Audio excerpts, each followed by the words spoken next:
business isn't all the same. There are huge corporations like General Electric or like General Motors that become bureaucracies of their own, almost like mini governments. And it's not, those are, they're going to vote for whichever party they think is going to be in power. They become increasingly dependent on government contracts. I mean, those are not, that when I talk about the business community, I'm talking about small, mid-sized companies that, and they're not, they really don't have the power. There isn't a group of these people. They're all independent businessmen and women. It's hard for them to group together. They're not the ones that make these concessions. These concessions are made by the larger corporations that, again, lose their entrepreneurial drive and become these bureaucracies that are almost self-sustaining. General Motors being the best example of a company that killed itself by bureaucracy and was only saved by government, and we've yet to see if it's really saved. I mean, we'll see what happens with General Motors. But there is a different element to this, and small and mid-level business people don't think in terms of we have to stop the government. They think in terms of how can we overcome the next obstacle that government puts in front of us. And so for the past 50 years since the Depression, businesses in this country have been overcoming the obstacles that government puts in front of them. I would say over the last 2 to 3 years, those obstacles have begun to become insurmountable.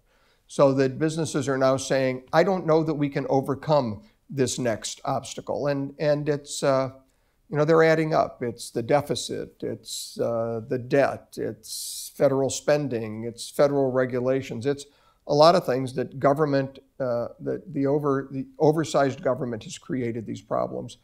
And the business community is not organized in a way that's going to allow them to be a political force, other than through chambers of commerce and maybe supporting candidates financially, that kind of thing. But you don't have really there isn't like there are with unions or larger corporations. You don't have that spearheaded political animal that goes out there and really tries to work with or through government. I think a lot of people feel instinctively, particularly in the business community, that this is obviously the rational way things should be. I mean, it's hard. I think it's hard for business people to understand that there is this other level of thought, and because what they do every day is work hard to make things work.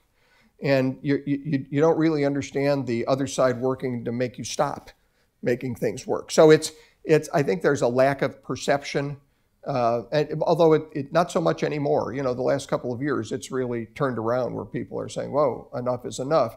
And then it's people in the business community aren't necessarily articulate defenders of their beliefs. They're not lawyers or politicians or people who want to make their living going out and speaking. They're people who want to make a living doing what they're doing, and they're very focused on that. So I think it's different.